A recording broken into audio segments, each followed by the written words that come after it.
Unless you've accurately defined a problem, you can't be sure that any solution is going to be appropriate. Formally defining a problem is a critical step to making good data-driven decisions. And that definition is your problem statement. An effective problem statement provides necessary clarity and understanding around a problem. And that clarity and understanding are needed to solve the problem. There are a number of steps you can take to create an effective problem statement. The first step is to identify the key components of a problem statement template. There are 7 key criteria that need to be covered. Think of these as key questions that help you to extract the information you need to complete the template, and from that, the problem statement. First, who? Who does the issue affect? And who doesn't it affect? Second, what? Clearly define what events occurred, and determine what defines those events. Third, when? When did the problem occur, or start, or end? Establish the relevant time frame.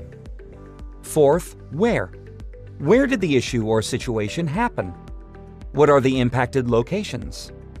Fifth, what quantifiable data is available that could help you to understand and diagnose the problem? This could be information from an internal report, a reference from an industry journal, or anything else. Note, though, that we're not talking about input sources for any analysis that might be done. We're talking at this point about already known information that adds context or clarification to the problem statement. It could be something simple like customer surveys indicate that people think the product is worth the price. Sixth, what assumptions are being made?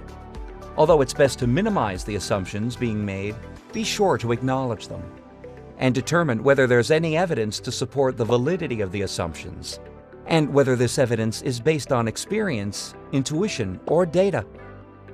And seventh, what's the likely impact? This is about determining the potential impact of taking a specific course of action and the potential impact of not taking action. Once you've identified these key components, the next step is to gather all the available information. That simply comes down to collecting all the information you'll need to answer the questions laid out in the first step. Then, extract the relevant information and enter it into the problem statement. The final step is to review the information and discuss it with the stakeholders.